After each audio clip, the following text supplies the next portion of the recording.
Welcome to the start of our adventure here at Port Prisma. So, after getting a new hammer and opening up the Prisma fountain, we meet our party member for this adventure, Huey. But before we can continue, this shy guy is getting a nice taste of Toad. This shy guy is giving us a nice taste of the battle system. The battle system in this game is similar to Sticker Star. So you choose a sticker, or a card in this case, and after like 5 minutes you start attacking. Unlike Sticker Star, the only cards you have access to the intro are the ones that Huey gives you. And while we have actually no way to show you the cards, you just have to trust us that there are no good cards here. In this battle, we have 3 shy guys to beat, but at best we can only kill 2 of them in one turn with a hammer, forcing us to take our first damage of 1. After gaining the power of paint and painting back most of Port Prisma, we now need to go to uncover the way to the red paint star. To do that, we need to go to the top of the right district. But the problem is when you try to go past this door, the game forces you to open it. You don't want to open this door, because not only does it start a fight, but it's a battle that gives the enemies a first strike to start. No matter what we do, this fight will always deal 1 damage to us. Unless we use the power of a tree! Now, what does the power of a tree even mean? Well, this game doesn't have much hidden tech in it. In fact, this might be the only one that it has. But if you go over to this tree, there's a certain position where you can just jump and give the tree a nice little hug. Now, if you jump to the right, you can get on this edge way earlier than normal, but more importantly, past the door with the first strike shy guy. With Spy's new tree power, he can now go up and paint the waterfall to uncover the way to the first paint star, ending this level for now. The next level is Ruddy Road. Honestly, the level isn't that interesting until we get to one of the hardest damageless sections in the entire game. These shy guys will start to unravel Ruddy Road, and during this, a whole bunch of debris will fall from above. Most of this stuff looks unavoidable, and this section lasts for what feels like a very long time. The debris here seems to have something against Spy, but just always hitting him right where he is. So, while Spy was coping with this, I decided to try looking this one up. And out of literally over 100 YouTube videos, there was one single person that I could find who was able to get past this section damageless. YouTube user DD Salvi managed to have the only footage of getting past the Ruddy Road unravel without taking damage. So now we know it is possible. The video was also made with the crustiest Wii U emulation I ever seen, but apparently the strategy was just to constantly keep jumping. After showing Spy this video, he did it on the first try. Alright, here we go. First attempt with new knowledge. Okay, I'll look. Instant death.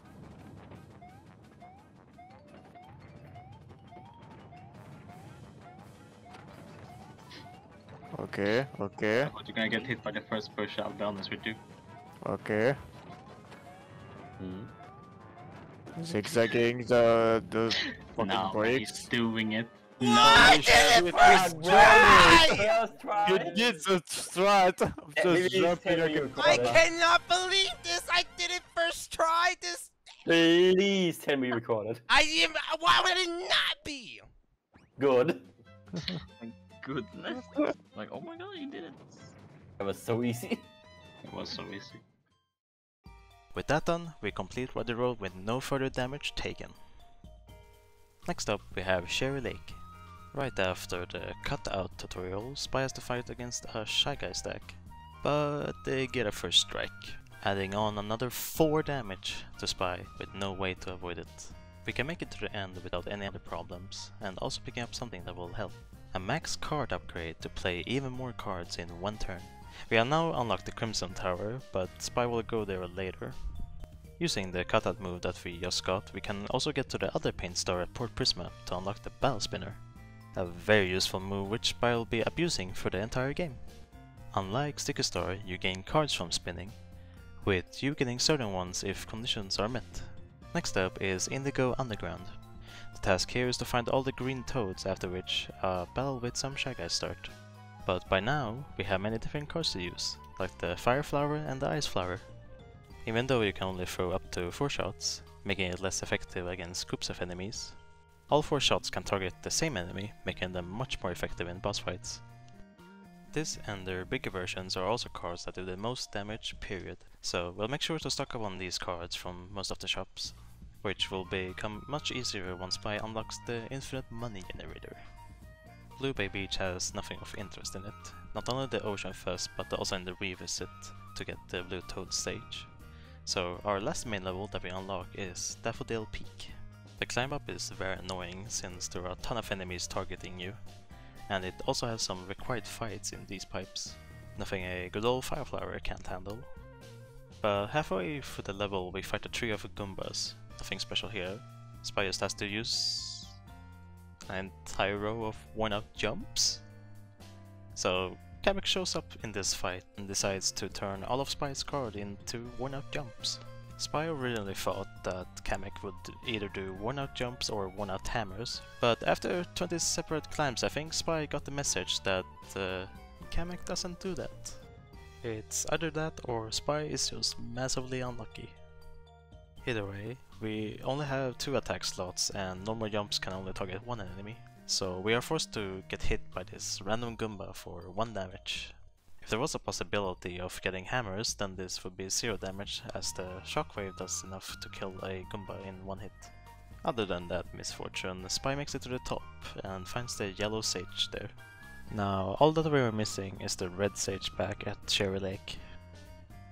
We need to collect all of his clothes that fell around land. We do just that, except he still says we're missing something. Turns out he's missing a random book for some reason. Which, of course, a random Shy Guy has. Which, of course, decides to first strike us once again. But this time we take a whopping 5 damage from this book. So after taking the book back, giving it to Toad, he turns into a red sage, meaning now that we have all the sages. We can now finally continue on to Crimson Tower. Nothing really happens here, but we do need to kill these Shy Guys to progress on this conveyor belt, where they all die to the Fireflower. Now all we have to do is fight Morton. Morton starts this fight by calling in backup and standing on his pedestal. Sadly we don't have many options or many powerful attacks, but best we can do is using worn-out hammers times 5, making quick work of the Shy Guys and Morton's pedestal. Morton will attack us twice before using his super move. His hammer swing does 4 damage, while his shadow attack does 6 damage. So what we want Morton to do is using his hammer swing twice, which will deal 8 damage to us in total, but it is the lowest amount of damage we can take in this fight. After those attacks, he will use his super move, Hot Ballad, which we will counter with a fire extinguisher and a Fireflower to finish him off. And with less than defeated, we can now get the big red paint star and complete the red section.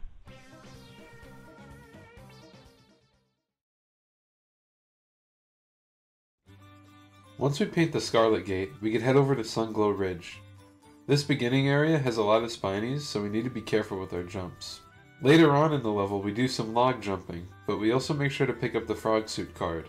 The final part of the level is covered in black paint, with no real way to progress forward. Originally, Spy thought the solution to this problem was to wait for Huey to come out on his own and help us, but after waiting 10 hours, nothing happened. Only after, when Spy accidentally touched the black paint, did Huey finally come out and help. Honestly, we have no clue if there's a way to continue without touching it, but we've tried everything. The black paint makes you take 30 damage. End of story. But at least afterwards there's nothing else in the level. Next up, we need to go to Mondo Woods to find a lost dog. I'll be honest, Mondo Woods didn't have anything interesting. You can kill most giant Goombas with flowers or be completely protected with a spike helmet. Once we find the professor, we can go to Marmalade Valley to find the bone. Once that's done, we can now access Kuano Temple. This level is annoying. Not only does it have spikes everywhere on the floor, but it has approximately 1 million spinies in every room. You'll need some patience with every single one. Don't go too fast or you'll get hit, or land on the spike on the floor which is also getting hit. Once you're finally at the end, you'll need to dodge these rocks, which is impossible unless you memorize them. Once you make it to the end, you do a battle with a giant spiny. Thankfully this fight's easy. It'll spend its first turn charging up its attack, but there's a swooper in the way, messing up the targeting. However, if you use a thing card with a fire flower, it'll do just barely enough damage to kill him off, letting you get to the Golden Coliseum, the final level of the yellow section. The Golden Colosseum is one half a massive maze and the other half a boss fight. In order to even defeat the boss, we need the bone. The bone has actually been relocated to the Colosseum following the Princess quest, so we need to go find it. Once we go make our way backstage, we can pick up a few extra things for later and retrieve the bone with the rescue squad. Now that we have everything we need, we can now challenge the second boss of the game, Iggy. Immediately, we run into the same problems as Morton. We simply don't have that many high-powered attacks, and he has a lot of HP. Not only that, but he has minions that attack and deal even more damage to us. Luckily, we have an ace up our sleeve, the Frog Suit. The Frog Suit, along with the Spike Helmet, are special.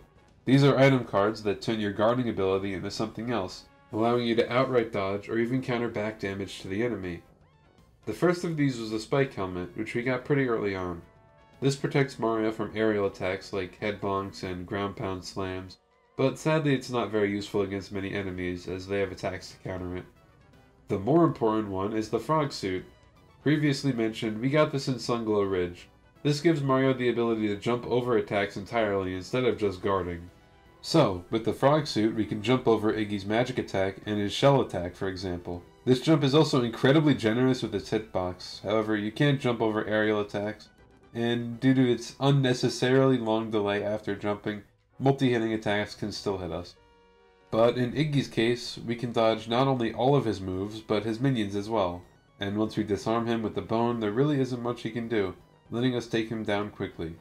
And with that, we grab the yellow big paint star and clear the yellow chapter.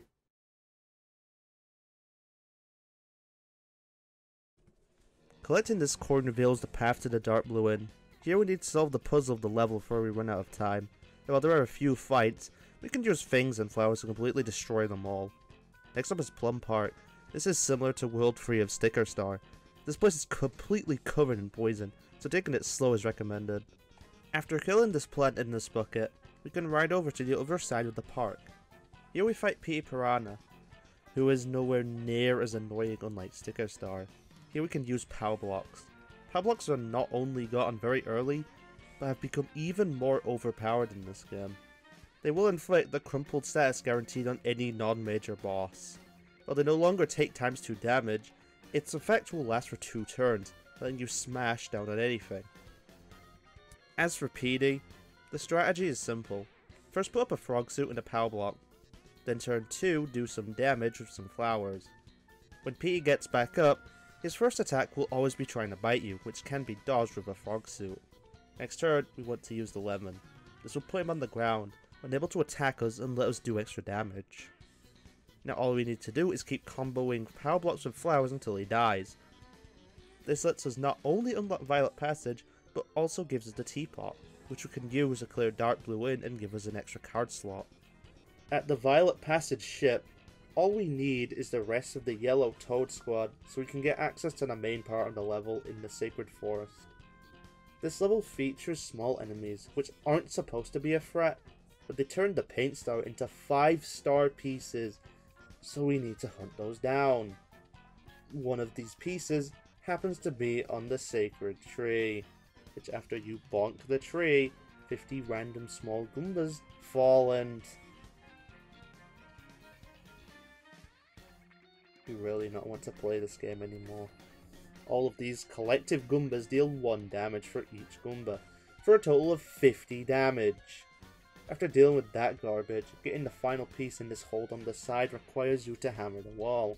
Afterwards, these beetles fall down and do the same thing. There are 40 of these guys, so 40 damage is added to the total. Once all that nonsense is done, we can recover the remaining pieces and beat the level, taking us to Cobalt Base.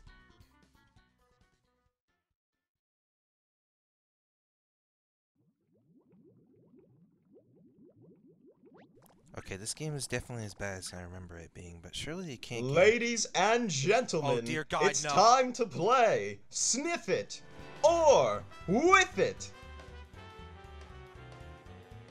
That's right! This incredibly awesome game show is coming back once again to ruin Spy's life.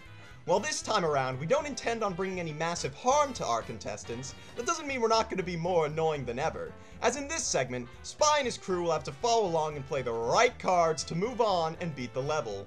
There are 7, count them, 7 death-inducing questions, but only 4 need be correct in order to continue the game. Except that is a complete and utter lie! Because just like in Sticker Star, there is a thing in the secret prize room once you get every answer right. Except, even once you get all 7 right, you'll have to do an additional 3 more questions, because this is the game that keeps on giving Spy the pain and suffering he rightfully deserves. Congratulations, contestant! You've answered every question correctly and have received your prize, the most important thing card in the entire game, the camera! This will allow our contestant to be shielded from exactly 1 enemy attack, and will be the only shield thing in the entire game. Give a round of applause for our contestant as he finally makes his way to Fort Cobalt. After that nonsense, we enter Fort Cobalt.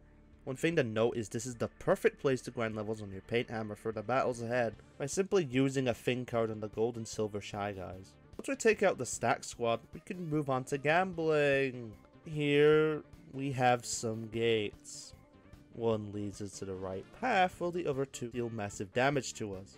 The developer's intention was for you to mark which is the wrong gate with paint. After they shuffle, you know which one to not choose. However, since we can't get hurt, we essentially have to guess the correct gate on the very first try 3 times in a row. You know what this means, right? Let's go gambling. Ah, dang it. Ah, dang it. Ah, dang it. Ah, dang it. Ah, dang it.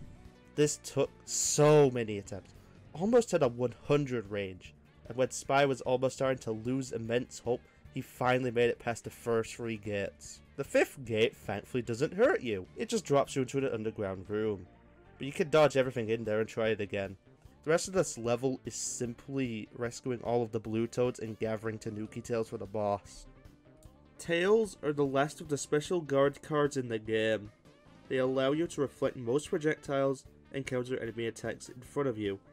Sadly, even these are situational, as the spike helmet, since most projectiles aim for your head. Now we can challenge the boss of the area, Ludwig, and this is an insanely easy boss. If you use a tail and counter all of his balls back at him, his ship will go down, and after you break his sub, you can finish him off. Seriously, he gets absolutely no turns to attack for some reason. With Ludwig sunken down, we grab the blue paint star, and complete the blue chapter.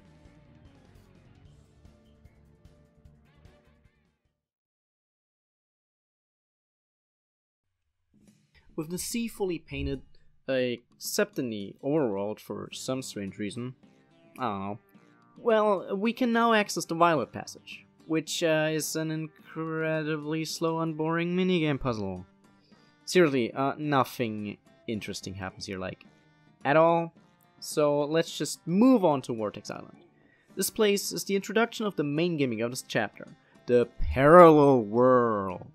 Basically, whatever you do here will affect the main world in some way or another. There's one main thing we need to do: get rid of the whirlpool on the side. Here we can go under the whirlpool, and after a series of easy enemy fights, turn off the cause of it.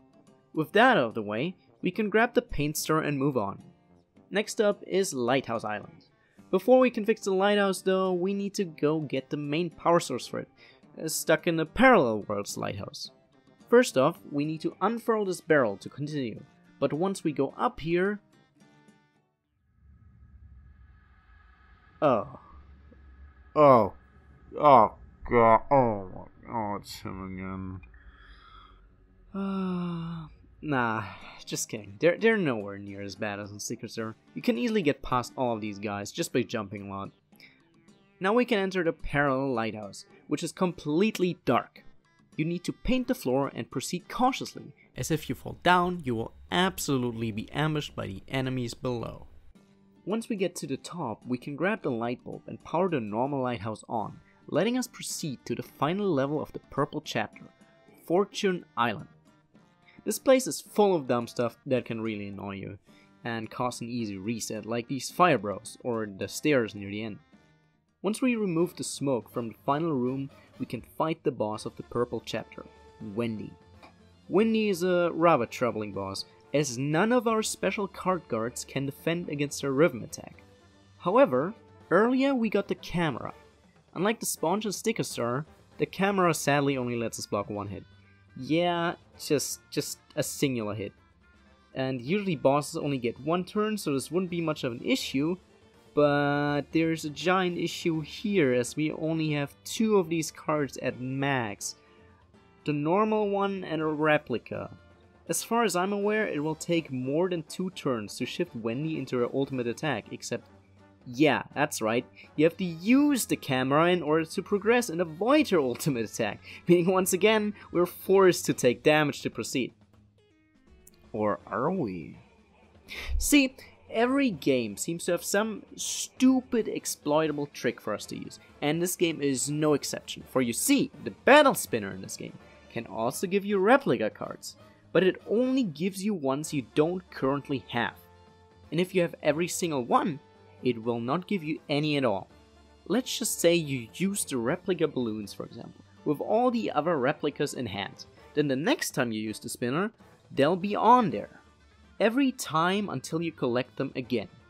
This applies to every single replica card in the game, including the camera. What this effectively means is that every single time we use the replica camera, we can roll for another one the very next turn, every single time. The only thing we need to watch out for is more than one enemy. Since the camera can only block one attack, if there are 2 or more enemies, we're more than likely gonna get hit. But this is what flowers and regular thing cards are for. So the strategy here is very simple. Keep rolling cameras until her ultimate, then use the regular camera. After she attacks, we can finish her off, letting us grab the big purple paint star and complete the purple chapter.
Once we fall into the purple Undertale hole, which I just want to say isn't really that purple, Huey will be unconscious and we need to help him.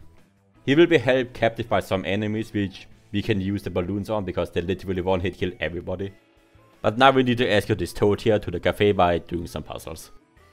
The pipe maze one is annoying because this random specific part of the area makes the focus just come towards you. When, you know, we're doing a no-hit challenge. But if you wait for a second before going, you can make it to the paint spot. Next up is the prison, which is just another maze. But you can actually kill all the overworld enemies with a first strike here, and any others are destroyed with a thing card. Once we get the keys and the toad, we can make it out and grab the paint star.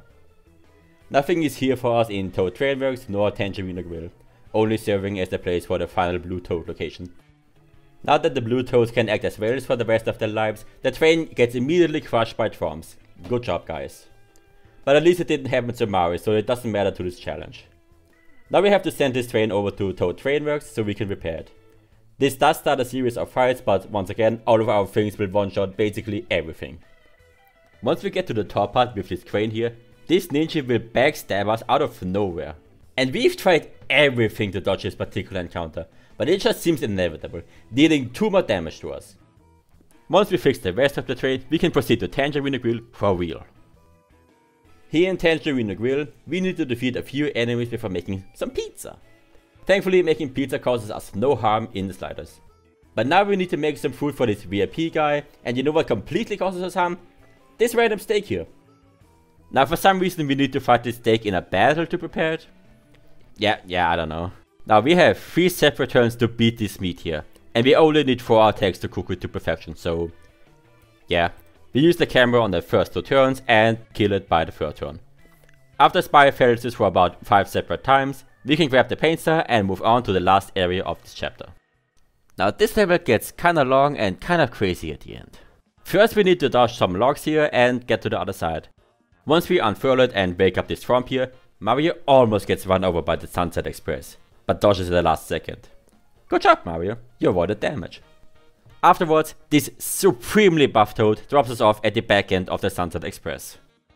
Now not only do we need to make it to the front of the train, but we also need to recruit every single red Toad here. They will help us later, with help in quotation marks. The beginning room is the most annoying here because if you get caught by these Shy Guys, they don't even battle you, they just straight up hurt you. Like, come on man. Next is the top of the train. These are the most dangerous due to their rocky wrenches that throw wrenches at you, but if you keep moving and jumping you should be fine. Recruiting all of the red Toads is also not a problem, letting us get to the main boss of the chapter, Larry. This is a long boss fight with many annoyances. First we need to put up a shield every turn, and even when we can't hit him, he can still hit us. After his first attack, he will start summoning enemies for the fight. Yahoo! After using 3 things, we can stop all of the enemy waves. This is where Larry will start hitting us with his just iconic smoke attack. Why aren't you buried the smoke? What? It shoots twice. Are you kidding me? Mr. Streamer, I wasn't looking. Could you do it again? I had the camera. But he just shot twice for no reason. Yes, that's right. He gains a second attack if you use the camera. Now sadly there's nothing we can really do about this. Like we can't even block this move for some stupid reason. But once we get the cork, we can finish up the rest of the fight without any further problems. Getting the orange big paint star and finishing the orange chapter.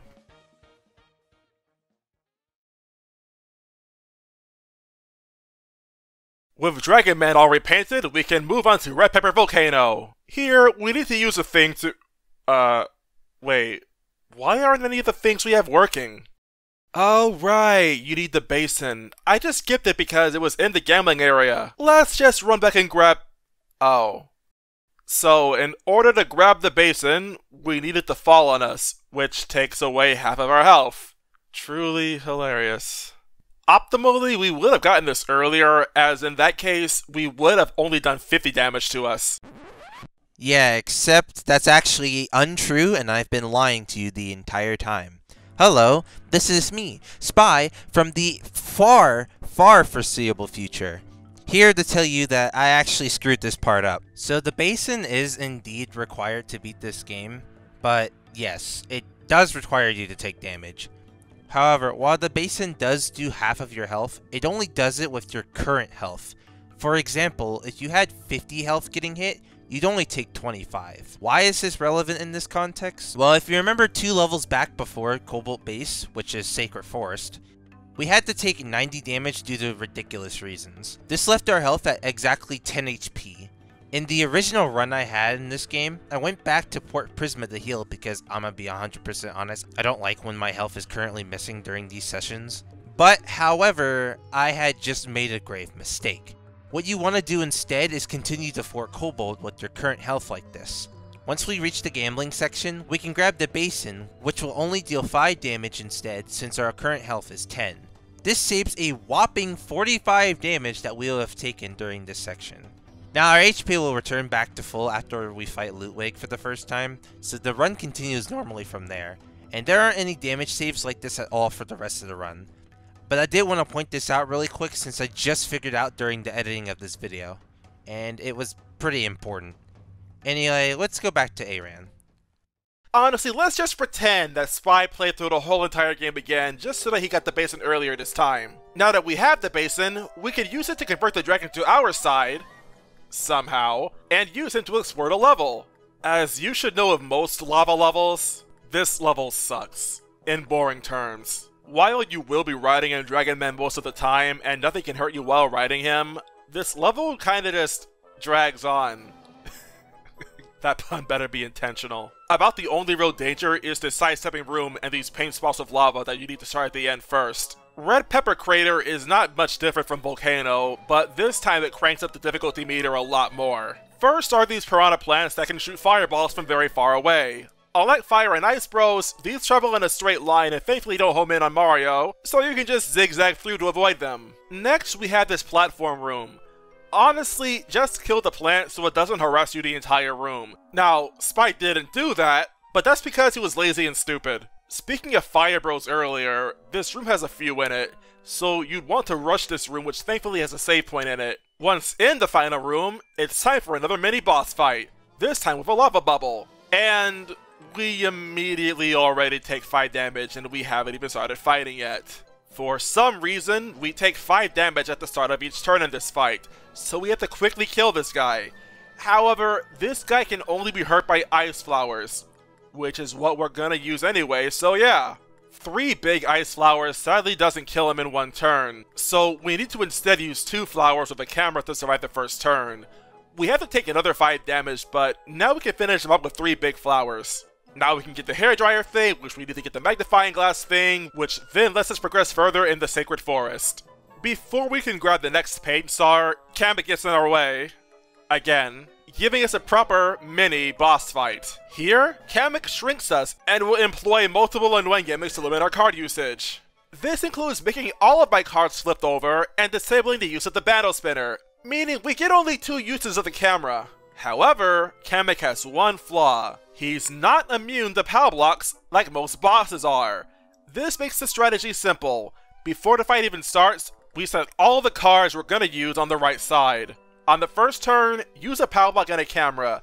Kamek will be stunned and won't do anything annoying for that turn. Now you just need to completely destroy him with flowers. If you do enough damage, Kamek will live with a sliver of health on his hood. He will then attack and break our shield, and transition straight into his final gimmick, which is taking away all of your cards and leaving the battle spinner as your only option. At this point, if you spin a Fire Flower or Fang card, you pretty much win the fight. Kamek will die, but will also give us the final max card up, allowing us 4 card turns to completely thrash past any and all obstacles left. Next is the Green Energy Plant, or the Super Paper Mario Bros. 3 level. This level is nothing much but platforming and 3D flipping secrets. Nothing to really talk about here. Moss Rock Theater is another very annoying level. While the first room looks very harmless, it actually has jump scare dino fire that is not fun to experience whatsoever. The main gimmick is a theater show playing in the background. Similar to World 3-1 of Sticker Star, these Hammer and Boomerang Bros will continuously harass Mario until he makes it to the other side. First, we go to the bottom and kill these Patuis because they are annoying and have terrible hitboxes. The second and main reason we are down here first is because of these wheel Shy Guys, which are impossible to get past unless we get rid of their wheels. Only then we can move on.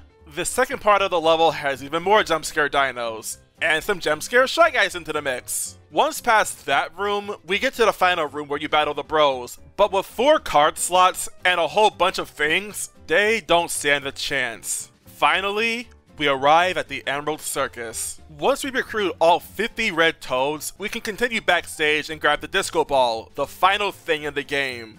Then, it's time to fight in the circus.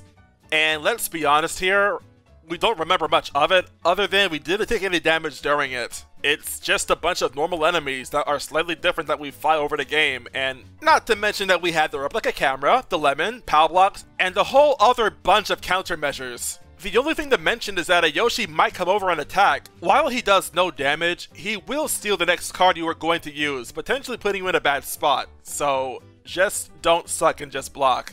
However, it's now time to fight the one and only Lemmy. And honestly, is there really anything different to talk about?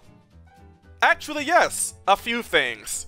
He does have that Yoshi attack that makes you lose a card that you would have used that turn, so make sure you block it or you could be screwed. And he does come with a few enemies. Just use the camera, use some things, and Lemmy is no threat whatsoever, letting us grab the green big paint star and completing the green chapter.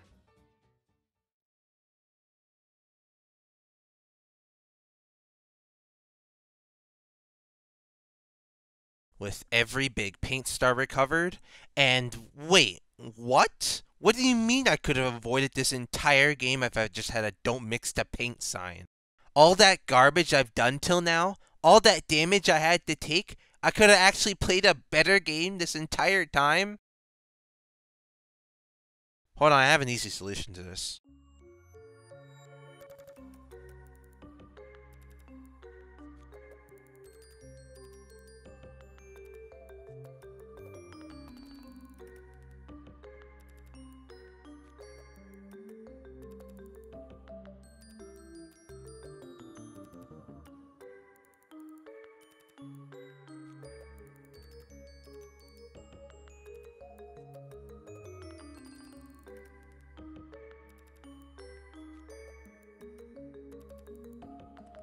See? There you go. Problem solved. Oh wait, we still have to kill Bowser. With Luigi sadly willing his way into the plotline, we ride to Bowser's castle. Before the level even starts, we get dropped down to a boss fight with Roy. I'm gonna be honest guys, there is literally nothing to talk about here. While he sadly has the most interesting boss fight in the game, you can just camera spam, use the washing machine, and you pretty much win. I guess it's funny that you get paint back even if you're not hit with it. Doesn't even trigger Roy's paint gimmick. Man, if only Larry worked like that. Now onto the castle dungeon. First is the bucket room. We need to get through the bucket check, but without a bucket, the guard will smack us for a tiny bit of damage. Turns out if you call Huey, he will give you the idea to use him as a bucket early, letting us get past this part with no issues. Now we need to blow these bombs up in the background, which for some reason is really hard to do? Like, what? Now we just need to outrun the black paint and make it to the end. We stand at Bowser's final door as we now take on the Black Koopa King himself. In phase 1, we need to deal about half of his health to continue on. Thankfully, we still have the camera spam trick to get us through. But as anyone who's ever played this game knows, phase 2 is when the fight becomes way more complicated. Bowser will indefinitely regenerate health every time he attacks us, and the only way to stop him is to use Huey and block his attacks, which will keep him from regenerating. There's only one viable strategy, killing him as fast as possible. Bowser seems to have some kind of flower resistance, as all of my flower attacks weren't doing nearly as much damage as double big hammers and huge hammers. So we'll have to use those instead to deal the most damage. The more damage Bowser takes, the stronger his attack will be. The most I am able to do this phase is in 3 turns. His first turn he'll deal 48 damage. The second turn he turns enraged, letting him do a tiny bit more damage at 50. The final turn he will use his ultimate attack, dealing 60 damage, for a total of 158. There might be a way to get him down to only 2 phases, but I was never able to do it. But there might be a way if you stack enough double big hammers. Anyway, with Bowser down on the ground, we can use anything to our pleasure to finish him off. Don't forget to like and comment. Hit the bell.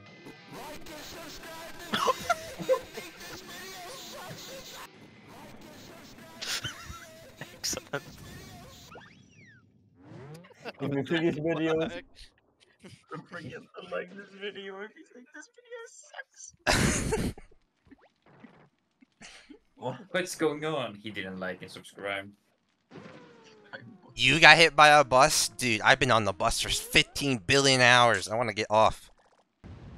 Oh yeah, this is the greatest part of all time. Also, you know how this place is about to collapse, right?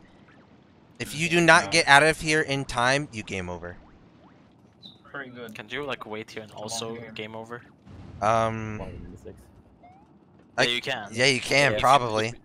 If you don't jump, you can game over there as well. I did it. No, you didn't. I'm so full of black paint, yum. Then he just fucks off. So it's like space or something, I don't know. With Bowser no longer black, and Huey forever dead, the Paper Mario Color Splash low damage run is as completed as it'll ever be.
No, even that one.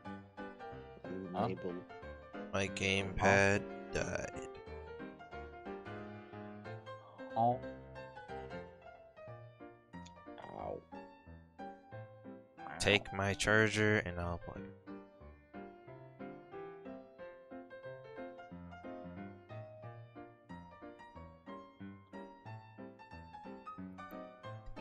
The frick?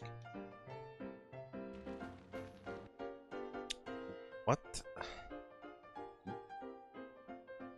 To be fair. Yeah. How does First, you very lock the cannon. Oh, dude, that's awesome. I'll be right back. The Wii gamepad died. Lemao. Lol. This time it's by no more color splash. Why does my charger have massive problems?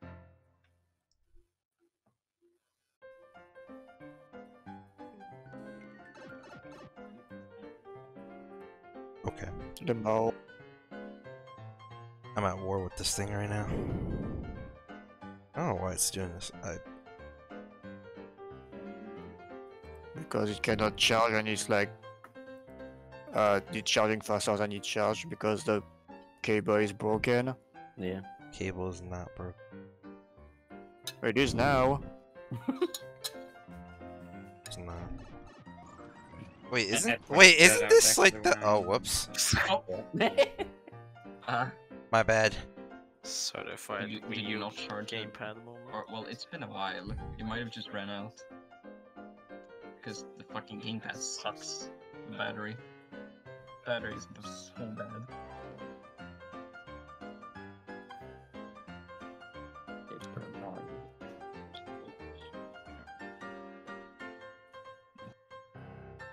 Alright, I have some great news and I have some bad news. Okay, so don't bother with display, so it's like locked. What are the news? The good news is that we're officially done with Color Splash and we'll never have to open this game again, so everyone start rejoicing. Yeah, baby, that's what I've been looking for. That's what I've been waiting for ever since you started. The bad news, and here's the greatest part. The bad news is that my gamepad charger died and it will never work again. Yes, sir. Yeah. This will be the last game you ever play. I don't know. It isn't working. I've tried everything. It's not working at all. It's dead. It like won't charge. I mean, just like you. Second bad. Why is it not Like charging? once. I don't understand. Alright, here's the deal. Dude, it's so over. It doesn't work. Damn. I did found the mushroom though. I don't think that's I a can pick it up, there I you think go. it's a goddamn. It straight up it no longer works. I actually am like, what's wrong with it? Pepperoni.